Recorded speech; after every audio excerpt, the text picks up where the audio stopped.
자, 일어나십시오. 예배 드리겠습니다.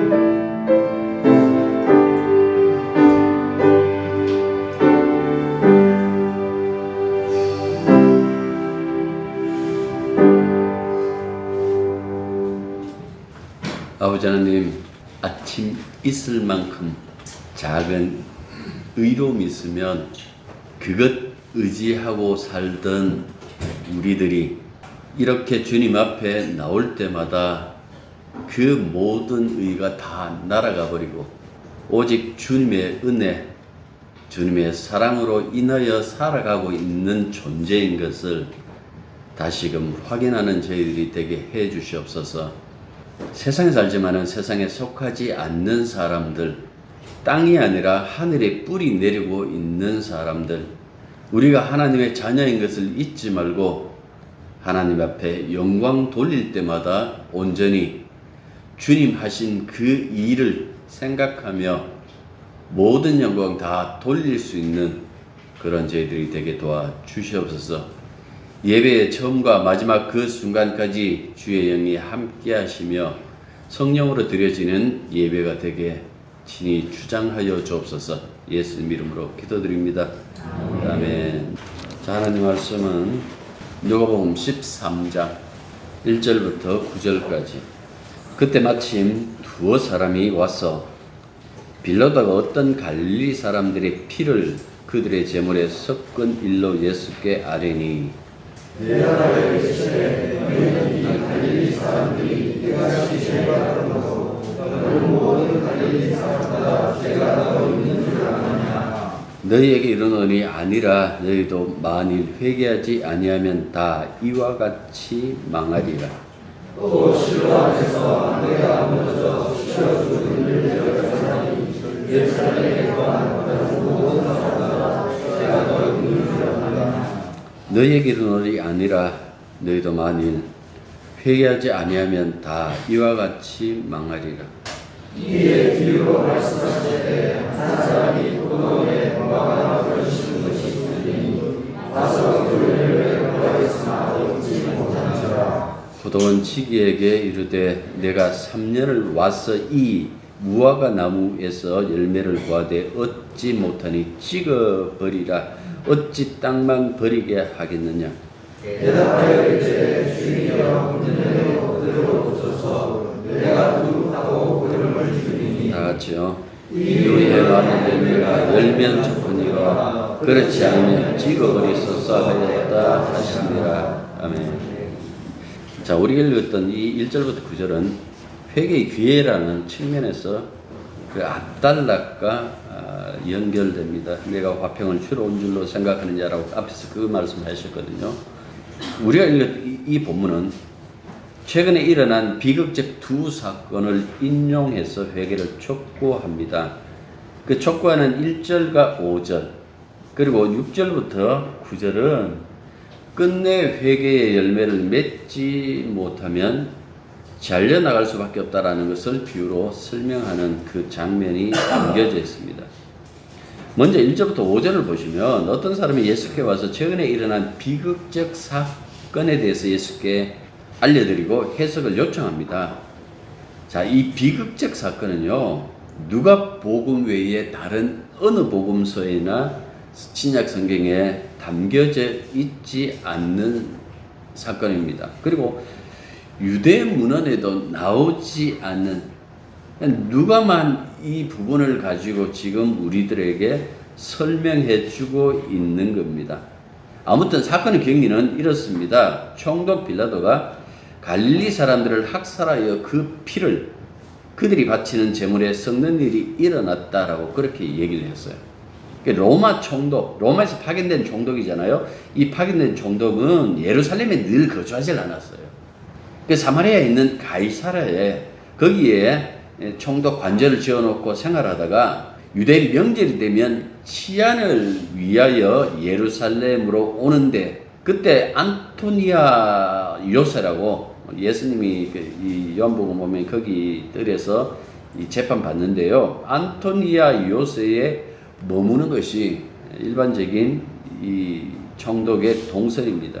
이 요새에서 이렇게 보면 성전들이 그냥 보인답니다. 그래서 성전들에서 이 사람들이 진짜 예배를 드리는지 아니면 예배를 빙자한 어떤 이 모의를 하는지 그런 것들이 한눈에 다 보였다라는 그 말씀입니다. 그런데 어떤 일로 이 갈릴리 사람들, 얼마의 갈릴리 사람들이 죽었는데 어떤 일로 죽었는지에 대한 자세한 설명은 나타나지 않습니다. 다만 빌라도가 군대에게 명하여 이들을 무참하게 살해했다라는 그 살해 사건의 이야기만 나오죠. 죽은 사람들의 피가 제물과 뒤연복된 것을 본 사람들은 충격받을 수밖에 없겠죠. 쉽게 말하면 교회에 예배드리고 이제 헌금 드리려고 헌금 들고 나오는데 죽였단 말이에요. 헌금 봉투에 피가 자자한 것, 그것을 보고 사람들이 충격받았다. 여러분들 뭐 이렇게 쉽게 생각하셔도 된다라는 그 말씀입니다. 그런데 왜 이 사람들이 죽었을까라는 이 부분에 대해서 이 사람들이 지금 궁금증을 가지고 지금 예수님 앞에 나온 거예요. 유대인들 특히 바리새파 사람들은 사람이 죄를 지으면 현세에서 그에 상응하는 벌을 받는다라고 생각했습니다. 바꾸어 말하면 현세의 불행은 죄의 결과다라고 그렇게 생각했다라는 이야기예요. 이걸 일반적으로 인과응보라고 얘기를 해요. 그죠? 이 인과응보 사상은 사실은 바리새파 사람들뿐만 아니라 온 세상에 두루 퍼져 있는 가장 보편적인 사람들의 생각. 신이 계시다면 반드시 벌할 것이다. 저 죄를 벌할 것이다라는 그 보편적인 그 생각과 그 사고방식이다라는 그 말씀입니다. 그 예수님에게 질문 던진 사람들 역시 희생자들과 자신들과 이렇게 구분을 해버려요. 그 사람들은 죽었고 우리는 죽지 않았단 말이야. 그런데 왜 이 사람이 죽었을까? 예수님 당신의 생각은 어떻습니까? 라는 어떤 그런 측면에서 이 비극적인 사건을 물었겠죠. 그래서 예수님은 그들의 생각을 하시고 다시 묻습니다. 어떻게 물었는가 하니까 여러분은 이 갈릴리 사람들이 다른 갈릴리 사람들보다 더 나쁜 죄인이라서 그런 변을 당한 줄로 생각하십니까? 하고 이렇게 묻는 거예요. 최근에 우리나라에서 발생한 사건 중에서 무한 제주항공 그 사건이 단일 사건으로 제일 많은 사람이 죽었잖아요. 원래 그 유사한 질문이 주어지면 여러분들 어떻게 대답하실래요? 거기 장로님도 있고 목사님도 있고 만약에 그 교인들이 있었다고 생각해 보십시오. 있었겠죠. 이 사람들이 왜 죽었느냐고 여러분들 이렇게 물어본다면 어떻게 대답하실래요? 과거 감리교회 그 모 목사처럼 이렇게 대답하실래요? 주일 성수 안에서 죽었다. 하나님이 심판하셨다. 사람들의 특징이 뭔가 하니까 자기가 하나님 앞에서 전적인 죄인이라는 사실을 몰라요. 기도할 때 우리가 죄인이라는 그 단어를 써요. 나는 죄인입니다라는 그 얘기를 하잖아요. 근데 내가 전적인 죄인이라는 그 사실에 대해서 모르겠어서 우리가 늘 이야기하는 그 나는 죄인입니다라고 했을 때 이게 뭡니까?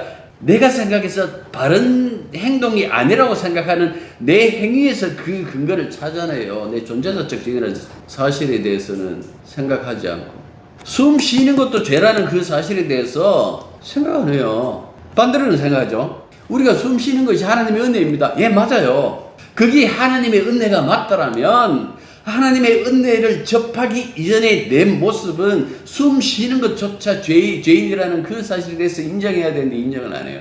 판단하죠? 비교하잖아요. 인간 세상에 비교가 있다는 것은 거기서 잘못을 내가 따지겠다라는 이야기예요.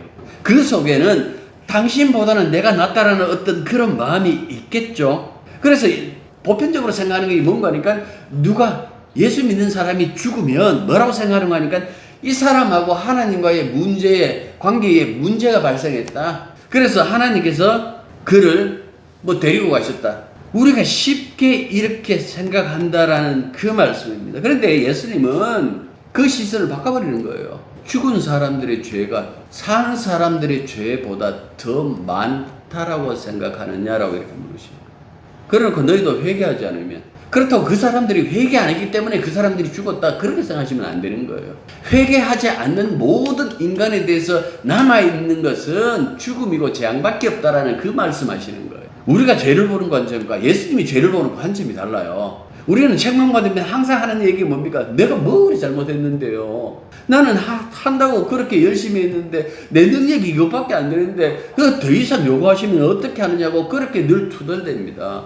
하나님이 우리에게 원하는 건 회개예요. 나 죄인입니다. 저 죄인입니다라는 그 사실에 대해서 고백하는 그것을 바라고 있는데 사람들은 뭡니까? 내 행위 중에서 뭐가 잘못됐는데 그래도 잘한 것을 잊지 않지 않습니까? 하고 자꾸 자기를 쪼개요. 쪼개본들 그 자체가 죄인데 우리 집 주변에 뜻하지 않는 비극적인 일들이 벌어지잖아요.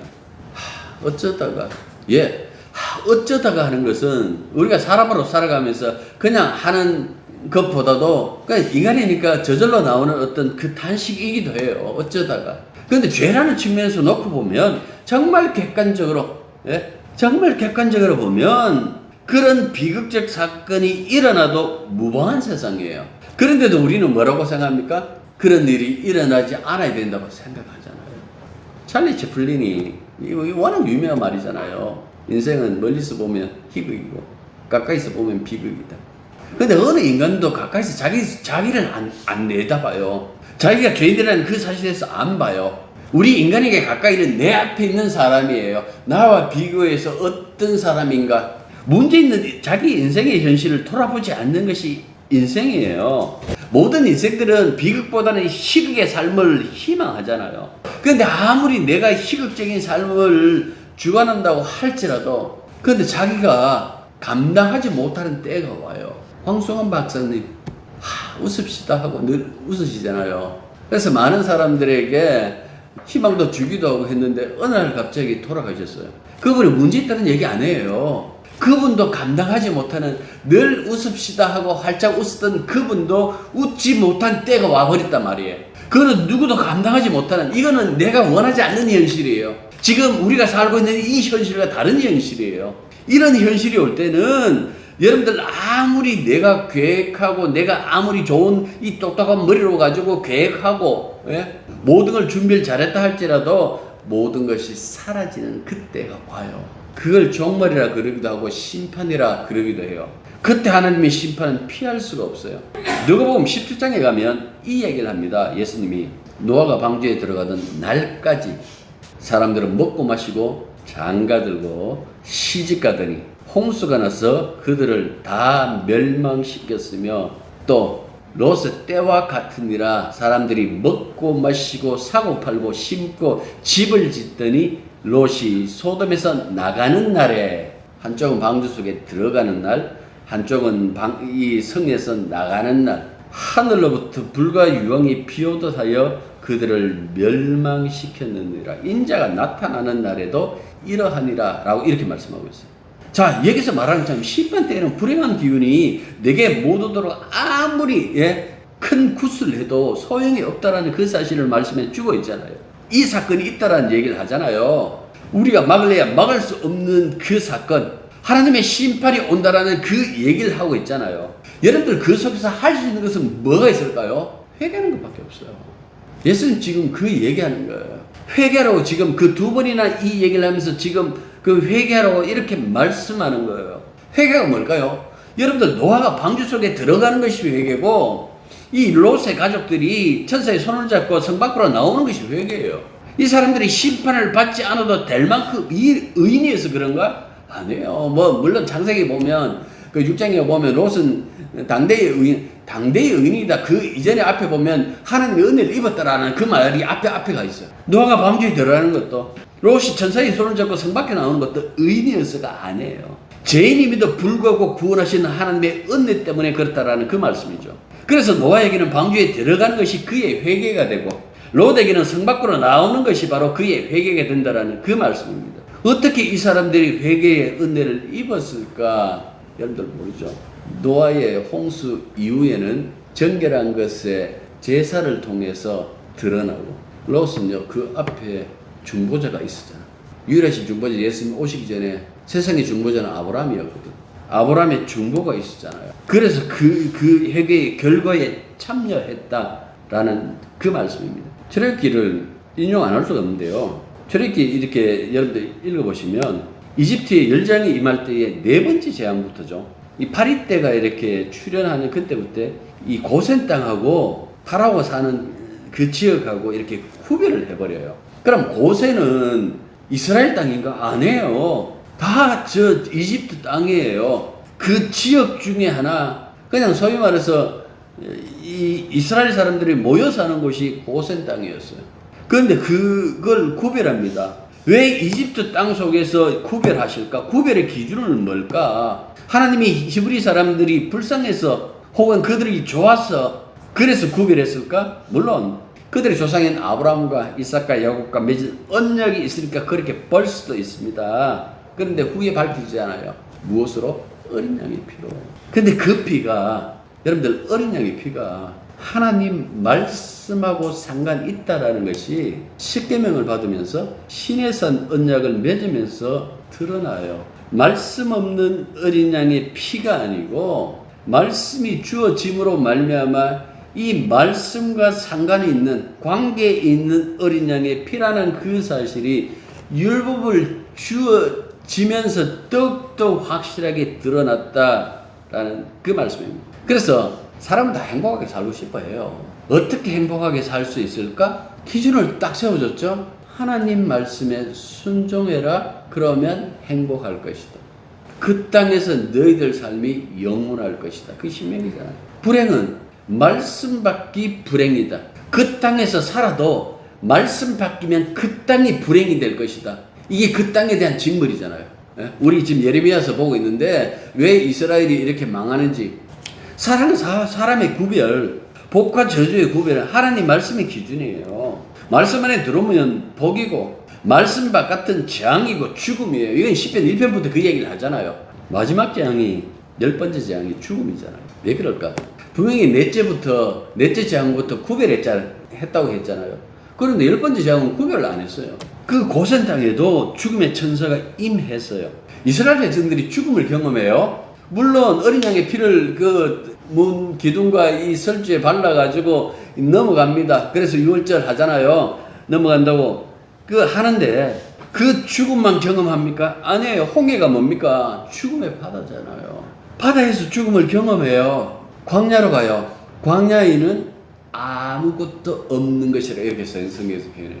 물도 없고 양식도 없는 그 광야, 상시 죽음, 언제 죽어도 이상하지 않는 땅, 광야. 왜 이렇게 겪게 하셨을까?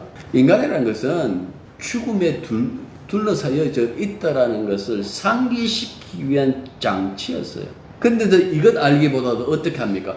이집트 본성이 드러나기 시작하죠. 400년 동안 살았으니까 영향력이 얼마나 크겠어. 아니, 그 이집트에 영향받다기보다 인간이 가지고 있는 본성이 그런 거예요. 물 없다, 밥 없다, 고기 없다. 다 주니까 그 다음 뭐라고 합니까? 마늘 없다.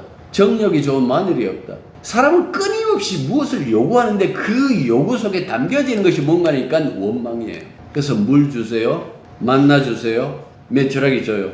그걸 주시면서 그걸 주시는데 생각해 보십시오. 그 모든 그 안에 무엇이 담겨져 있나? 인간의 원망이 담겨져 있어요. 인간의 죄, 인간의 원망이 고스란히 다 담겨져 있는 거예요. 말씀이 주어지죠? 그 말씀도 오십시오. 그 죄가 담겨지니까 곧바로 상자 속에 들어가 버려요. 그 법궤. 그들 손에 말씀을 손에 쥐어주고 들어가게 했는데도 그 땅에서 여전히 뭡니까? 원망, 죄, 엉뚱한 것, 다른 것, 어떤 추구하는 것. 하나님 말씀 듣질 않아요. 이거는 유대인들의 어떤 문제가 아니고 그 인간의 문제예요. 그래서 하나님 아들이 등장했다 하고 지금 누가복음 이 복음서에서 얘기하고 있는 거예요. 인간이 하지 못하는 것, 그것 하나로 묶는데 그게 뭔가니까 회개예요. 여러분들. 회개하고 용서받고 이것 필요치 않는 사람이 있을까요? 없어요. 하나님의 심판을 피하는 유일한 방식이 뭘까요? 회개예요. 그런데 사람들이 회개하는가? 회개 안 해요. 반성해요. 반성의 특징이 있어요. 반성의 특징이 이거예요. 여전히 자기중심적이에요. 내 것 뺏지 마십시오. 내 거 다시 회복시켜 주십시오. 어떻게든 내가 하나님께 잘할 테니까 내 것은 건드리지 마십시오. 여러분 이걸 갖고 반성해요. 진짜 회개 뭘까요? 진짜 회개는 내가 이때까지 회개하지 못했다는 것을 발견하는 거예요. 내가 수십 년을 예수 믿었는데 나 이때까지 회개하지 못했어. 내가 기껏 한 것은, 이때까지 한 것은 다 반성뿐이었어. 회개는 발견하는 거예요. 무엇을? 이런 나 자신을, 내가 여전히 죽음의 세계 속에 살고 있는데도, 진짜 예수님이 필요한 그 세상 속에 살고 있는데도 예수님 붙잡는 것보다도 여전히 세상 붙잡고 있었다라는 그 사실을 발견하는 것을 가지고 회개라고 얘기를 해요. 회개는 세계가 달라요. 주님의 세계에서는 회개가 일어나요. 이 세상에서는 반성밖에 없어요. 이걸 강조하시려고 예를 하나 더 드셨죠. 실로암 탑이 무너져 18명이 죽었다. 18명이나 죽었다 그랬어요. 이게 뭐 보수공전 사고로 아마 죽었던지 그렇겠죠. 이 폭력이든 인재든 간에 여러분들, 이 희생자가 다른 이보다 더 많은 죄를 지은 결과가 결코 아닙니다. 사람들은 본능적으로 비극의 첫 번째 원인으로 희생자를 탓해요. 왜 그럴까? 왜 희생자를 탓할까요? 그 미운 짓이 다수이고 대다수이고, 일부분 사람들이 등장하는데 그 사람들이 옛날에 독립이라든지 그 앞장서서 희생해갖고 노동계를 바꾼다든지, 그것도 하는 것도 또 이 대구 경북에서 또 많이 나오기도 했어요. 그러니까 두 어떤 극단이 이렇게 여기에 있기도 한데요. 왜 사람들이 어떤 사건이 벌어지면 끊임없이 조롱하는, 사람들은 누가 무슨 일 당했다면 그 사람 속에서 원인 찾으려고 하는 것이 사람들의 보편적인 생각이에요. 앞서도 얘기했지만 욥 이야기도 그 얘기잖아요. 새 친구가 하고 따뜻한 말 한마디 하면 안 됩니까? 교회니까. 그 슬픔 당한 그 사람들과 함께 울면 안 됩니까? 말씀하시니까 우는 자와 함께 울고 웃는 자와 함께 웃고, 교회가 앞장서서 조롱하고 있는 그것이 정상적인 나라고 했을 때에 아마 대한민국 교회는 예수님 오시면 십자가에 못 박아 죽일 거예요. 그걸 자랑으로 삼고 그걸 신앙으로 삼겠죠. 사람들의 잘못이 설령 잘못된 판단을 했다고 할지라도 비극적 사건에서는 우선 먼저 위로하는 것이 우선이어야 되는데도 불구하고, 비극적 사건이 있음에도 불구하고 그들의 잘못부터 찾으려고 하는 것이 인간의 본성. 지금 예수님께서 이 말씀 하셨잖아요. 회개하지 않으면, 이 말씀의 초점이 사회적인 구조적인, 사회의 어떤 구조적인 변화 우리가 한번 바꿔보자, 이 세상 한번 바꿔보자, 그 말씀 아니에요. 이 세상 구조는 어쩔 수 없이 죽음의 구조인데, 이 구조는 하나님의 심판밖에 남아있는 것 없어요. 이때까지 뭐 화란이라든지 소위 말해서 기독교 국가 표방했던 데 있잖아요. 지금 뭐 이슬람도 마찬가지, 이슬람 뭐 IS도 마찬가지, 이슬람 국가 표방하는 뭐 이란이라든지 IS라든지 이 나라들도 마찬가지야. 이거 그 이전에 기독교에서 이미 그 기독교 국가 표방을 했어요. 어떻게 됐을까요? 개판이죠. 칼빈, 우리 장로교 합담체 늘 하면 칼빈 신학 이렇게 얘기해요. 칼빈 사람 굉장히 많이 죽었어요. 신앙이라는 명목으로. 이 세상에 남아있는 것은 하나님 신밖에 없어요. 아들이 죽었는데, 십자가에 달려 죽었는데, 그러니까 그 얘기를 하는 거예요. 너희들이 원치 않는 때에 너희들이 원하지 않는 그 심판이 임한다. 그러니까 지금 회개하라. 그 말씀하시는 거예요. 예수님께서.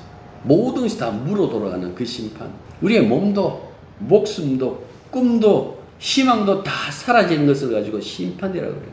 우리가 당한 이 세상에서 보고 당했던 그 비극, 그 어떤 비극보다도 비교할 수 없는 완벽한 비극 심판. 그 심판에 아직도 남겨져 있어요. 예수님 언제 오실지 모르겠는데요. 우리 다 아직 예수님 언제 오실지 모르는데요. 여러분 이렇게 생각하십니까? 개인적인 심판도 있잖아요. 죽음. 날 잡아놓고 죽습니까? 어느 순간에 내가 원하지 않는 그런 일이 당할 수 있잖아요. 나 은퇴하고 할 일 없으면 그때 교회 갈게요. 누가 그때까지 기다려 준대요? 아니 그때 나온다고 환영해 준다라는 보장이 있나요? 주님이? 우리는 이런 세상을 살고 있으면서도 얼마나 주님 앞에 살아간다라는 것, 하나님께 회개한다라는 것이 중요한 줄 모르고 있는 거예요. 지금 심판 유예 기간이에요. 하나님의 법이 지금 잠시 멈춰져 있어요. 마지막 심판하면요, 그때 회개하면 늦어요. 지금 회개할 수 있는, 그래서 고린도후서 6장 2절 하반절만 보라, 지금은 은혜 받을 만한 때여, 보라 지금은 구원의 날이로다 하고 얘기하고 있는 거예요. 우리 시대에 살아가는 이거는 회개의 날이에요. 그래서 심판이 잠시 미뤄진 거예요. 그 얘기가 무화과 나무 비유예요. 여기 보면 한 사람이 포도원에 무화과를 심어놨다. 이거는 팔레스틴에 흔한 거예요. 보통 포도원에 포도만 심는 게 아니고 이 무화과도 심어놓고 해요. 올리브도 심고 무화과도 심고 이렇게 하는데 그 중에서 이제 무화과 얘기, 포도원은 일반적으로 이 구약에서 보는 것처럼 그 이스라엘, 그 하나님의 백성을 그냥 포도원이라고 이렇게 얘기를 해요. 얘기를 하는데 구약에서는 포도원 자체가 무너져 버리죠. 이스라엘 자체가 무너지니까 무너지는데 신약에서는 하나님의 새로운 포도원이 등장하면 그 포도원에 있는 무화과 나무는 뭐 유대인 이렇게 생각하면 되겠죠. 예수님의 비유 속에서 보면 아무튼 심판의 상징으로 자주 사용하던 것이었습니다. 그런데 이 포도원에 무화과 나무를 심었는데 기대했던 열매를 얻지 못했다고 얘기를 하고 있습니다. 무려 3년 동안, 보통 3년 같으면 이미 열매가 맺힌다고 그렇게 얘기를 해요. 그래서 이 3년, 물론 이 3년 하면 예수님의 3년의 공생애를 얘기하시니까 뭐 그런 의미도 있을 거예요. 그런 의미도 있는데 아무튼 일반적으로 3년 하면 구약에 나오는 그 숫자예요. 3년이 지나고 난 다음에 이 열매를 따먹으라고 그렇게 얘기를 하니까 3년인데 그 3년이라는 충분한 기회를 주었음에도 불구하고 아무런 열매를 맺지 못하고 있는 거예요. 그래서 주인이 생각한 거예요. 이건 낭비다. 저 땅 차지하고 있으면서 다른 작물의 그 양분을 얼마나 먹고 있겠노. 그래서 가원직에게, 포돈직에게 얘기를 합니다. 저거 베자, 베어버리라 라고 하니까 이 포돈시계가 그런 얘기를 하죠. 한 해만 좀 기다려 주시죠. 그런데 한 해만 기다려 달라고 그 얘기를 해놓고 그냥 기다리는 것이 아니라 어떻게 하냐니까 내가 두루 파서 거름도 넣고 할 수 있는 것을 다 해보겠다라는 얘기예요. 그럼에도 불구하고 열매 맺지 않는다면 그때 베든지 뽑아버리자 하고 위에 신청했다라는 그 말씀입니다. 3년이라는 시간에도 열매 맺지 못했는데 유예해달라는 이 1년은 더 짧은 기간이겠죠. 왜 이렇게 얘기를 할까? 기회가 얼마 넘지 않았다라는 그 얘기하는 거예요. 긴박함. 종말하면 늘 따라오는 단어가 긴박함.